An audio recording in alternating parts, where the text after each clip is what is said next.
What's this? Oh, let's have a look. Oh, it's a pencil box. Got lots of pencils in it, too. And here's your panda slippers. You know how much you like your panda slippers. You never wanted them thrown away, did you? There they are. That's right. Okay, now then. Do you feel like your home is cluttered and you don't know where to start? Keep watching, because in this video we're going to explore how you can have a more organised and stress-free life.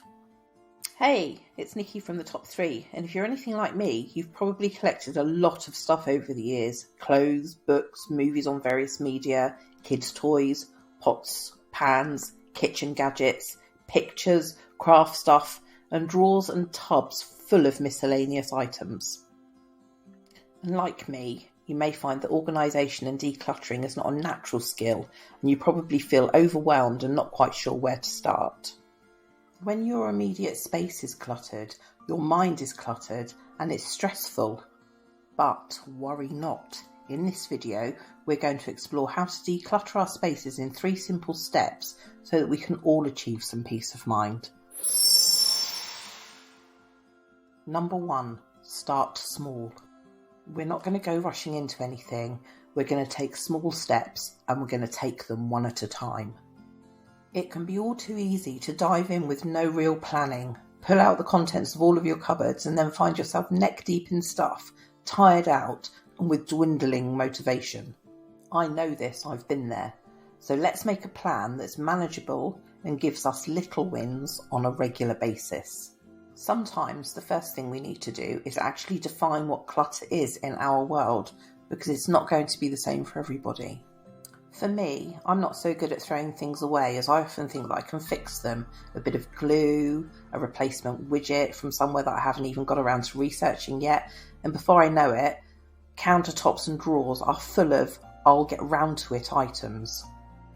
But the point that I've certainly been missing is if I haven't gotten around to it yet, then I probably won't, because all my coming days are just as busy as the days that have passed when I didn't get around to it. So I'm going to get a rubbish bag and I'm going to put all of those items into it. Further items of clutter could be things that aren't being used and haven't been used for some time. I suggest getting a box and over the course of a week putting items into it to donate, and when it's full, taking it straight to the charity shop or Goodwill.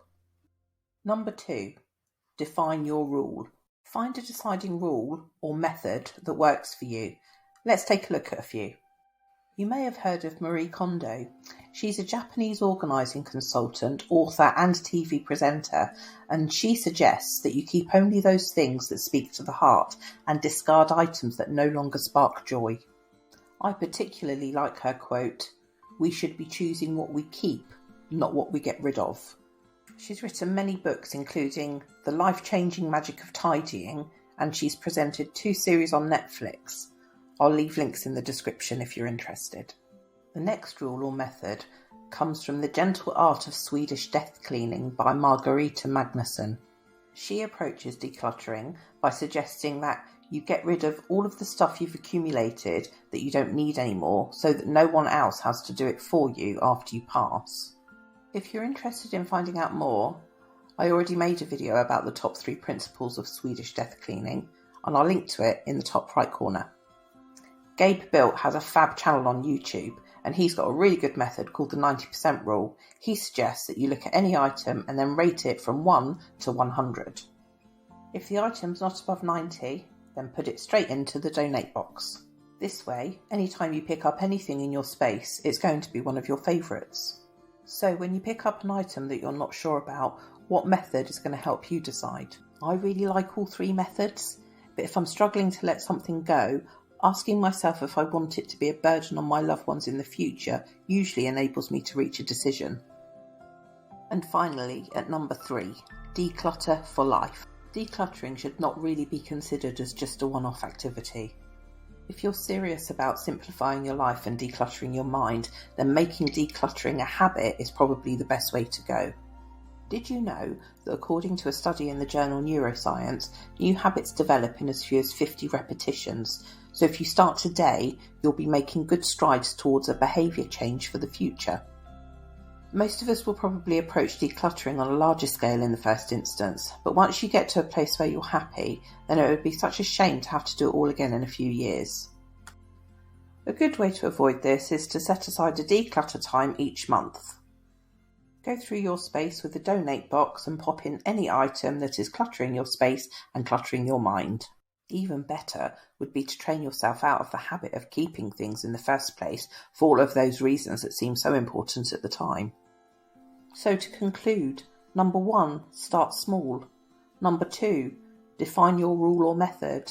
And number 3, embrace decluttering as a lifelong habit.